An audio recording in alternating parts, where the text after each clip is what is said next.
Am I honestly just gonna tell you to go read Ilyenkov? Probably not, because he's not easy to read.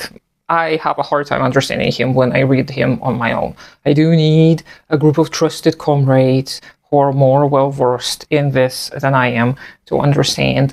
But once I do understand, then I'm like, oh, well, yeah, Gramsci has done some of this work, Althusser has done some of this work, but Ilyenkov did the most of it. I'm just waiting for the construction trucks to move away.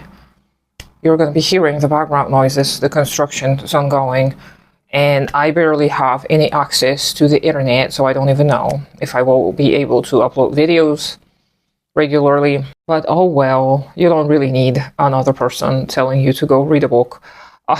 The thing is, though, when you start reading all of these fancy philosophers, Ilyenkov included, he's trying to articulate what we all live through every day, and he just puts it into words according to the standards of philosophy, because he was a university professor, okay? And that's how they talk. This is how they're taught to talk for years, and then they get used to it, and this becomes their lingo. But most of the things that dialectical materialist philosophers talk about is the things that we actually live through. And that does not mean that you living your life conventionally are just going to be able to figure it all out on your own. No, because you also live as an ideological subject, right? The stuff that I keep talking about time and time again. So you do, as everyone, myself included, we all need a little bit of help making sense of what it is that we're living through. And we are given the narratives by the existing status quo, the powers that be. We're given the narratives. Oh, this happens because of this. So we're given the cause and effect type of a relationship.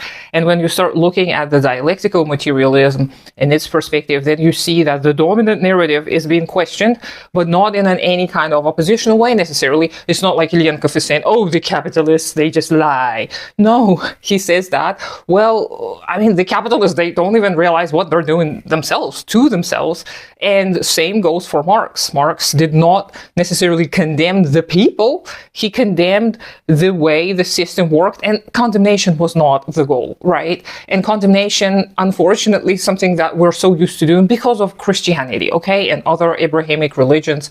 It is not because of our own predisposition to judge. Yeah, some people do like to talk about other people and discuss what somebody's motivations are, or kind of imaginary and inventive like this, but it's usually not malicious in intent, and it doesn't really matter, right? We're not here to judge each other for thought crimes. But what Marx uncovered was the way capitalism actually works. He uncovered the things that the bourgeois philosophers and the bourgeois economists struggled with for the past couple of hundred years before Marx. They were like, oh wow, why does this happen? Why does this happen when we do this kind of trade and that kind of trade? Why does monopolization happen, etc.? Even though, of course, Marx, I don't think, talked much about monopolies. Lenin did. But still, Marx created that foundation for Lenin to later on come to the conclusions, oh, so capitalism has the tendency to actually squash competition and actually centralize everything in this one giant, huge enterprise that's going to rule over everything. Of course, he did not talk about one enterprise, but it appears that the tendency is to just have one enterprise, most likely one huge corporation that's going to rule over them all. And from the likes of it, from what we're seeing nowadays, it's entirely plausible that we will soon only have a couple of dominating enterprises. And in the Western world, in the other parts of the world, the tendencies are a little bit different because of the pesky attempts at building socialism, right? And I'm not talking about Russia, because I don't think that anything of good nature is happening there nowadays. I'm talking about some other projects that are still happening, and I'm talking about some of the newer movements that are beginning to arise, which are beginning to repeat the same old mistakes, okay, as we did in the Soviet Union. So this is why I wish all of the people who want to improve the world in any way or form just sit down and try to make sense of the patterns, because we are not here trying to predict exactly how things are going to happen. We're here to see the trends, and we're here not to condemn certain trends and be like, oh, this is bad, don't do that. We are more so, well, this is going to lead to such and such consequences. Are we going to be willing to deal with these consequences? Are we going to be able to deal with these consequences? And what is going to be the cost, right? At what cost? Is it going to be a human cost? What kind of resources are going to be necessary, etc., etc.? So it is a much more pragmatic and practical approach. It is not a moral type of an approach. It is not an approach where you sit and say, well, such and such people are so unhappy. Well, then the whole project's over because everybody is supposed to be happy under socialism and communism, and this is how we roll. We roll on vibes. We don't. We roll on the practice that is shaped by the theory that is based by the practice of the past, okay? So we have to regurgitate, we have to reiterate, we have to revisit, maybe rewrite some parts, maybe revise some parts. And yeah, have fun writing me off as a revisionary. I know a lot of people already do because my affiliation with the Frankfurt School, which I recommend everybody reads just because there are some useful thoughts in there as well from a different perspective. And yes, I have my own criticisms of the Frankfurt School, which I haven't chosen yet to share, and one day maybe I will, but I do find it much easier for people to start off with something a little bit more familiar, right? A little bit more academically, liberally inspired, right? And something that is accessible. Here, Erich Fromm, you can buy from any bookstore. He's available everywhere.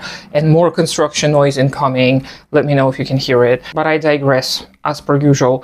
So, making sense of the fact that the ideal is the moment of the material, making sense of the fact that everything that we encounter in our lives is concrete. However, we do not perceive it necessarily concretely because we may not be able to apply certain tools to it. We may not even have the tools available to us of materialist analysis. So if you, let's say, encounter some kind of material objects, well, you're going to need to learn about this object concretely if you want to do something with this object, right? So through the engagement with this object in the material world, you're going to be able to figure out how this object operates. This is what the connection of the material in the ideal is like. Use your ideal to make sense of the material. However, do remember that a lot of that ideal is shaped by the previous material circumstances. So if you see in a certain object certain traits, then perhaps this is your dominating culture or dominant culture that is providing such notions for you. So do check, is this a colonial construct? Is this an imperialist construct? Is this a capitalist construct? Who does this benefit? The way I think about this object, the way I engage with this object, this is almost your post-structuralist analysis for you. And then also when you engage with this object, you start acting accordingly with its logic, right? You do not break it and make an entirely new object because that's going to be too much time. Sometimes maybe it's going to be worth the effort. However, most of the time you're just going to learn how it works and start using it. So you're going to practice with this object. And then through your practice, you're going to come up with the new ideal, with the new ideas and thoughts about how this object can possibly operate better. And this is how the material continues to shape the ideal. And you see, this process is not like, oh, here's number one, here's number two, here's number three. It is not a very clear-cut type of connection. So it is not a 1, 2, 3 type of a list. But then again, this object was created under certain ideological circumstances, just as I said before, but also under certain material circumstances. So this object is going to reflect the material relationships of the society it was created in. So again, it is going to dictate the logic of its usage. And in order to change it, you have to first understand the logic of its usage and then see how you can, if you want to, change it so that it benefits you, the people, whoever. But also you have to remember that it is not you sitting thinking about the object, right? It's not just the ideal process, but it's also not you just blindly getting a hold of the object and just doing whatever and seeing whatever doesn't break the object or whatever works. Because this is when you're going to make mistakes, right? And you may break the object, you may hurt yourself, etc., etc. And also there are objects that are highly dangerous. right? You don't want to go into a nuclear facility and just start doing stuff willy-nilly, because you're going to endanger yourself and other people. So what you will have to do is learn about how the facility operates, about all the safety protocols, about everything. You will need to learn theory before you're even allowed to engage with the practice. So this is why I insist you go read yourself Ilyenkov, Marx, whoever you want to start with. I always provide lists of things. If you want your personalized list, let me know. I can give you a list according to your preferences if you ask in good faith. But if you do not engage with theory when such complex topics as socioeconomic formations and the revolutionary struggles and the revolutionary movements are at hand, if you're not engaging with theory, you're bound to make the same mistakes people did, or even worse kind of mistakes, because you just jump into it willy-nilly. That does not mean that we have to sit and read everything and understand everything perfectly. It's just that we need to engage in both. Just as I said, you sit and stare at that object, you use it somehow. Maybe you consult some kind of manual if you have one handy. Maybe you talk to people. Hey, what do you think this object is? How do I operate it? Maybe somebody has experience. Maybe somebody tells you, oh, this person wrote an entire book, an entire manual on how to use this object. Maybe you read a little bit from it, you skim through it, and then you start engaging with that object. You start seeing how you can use it. And first you start very cautiously.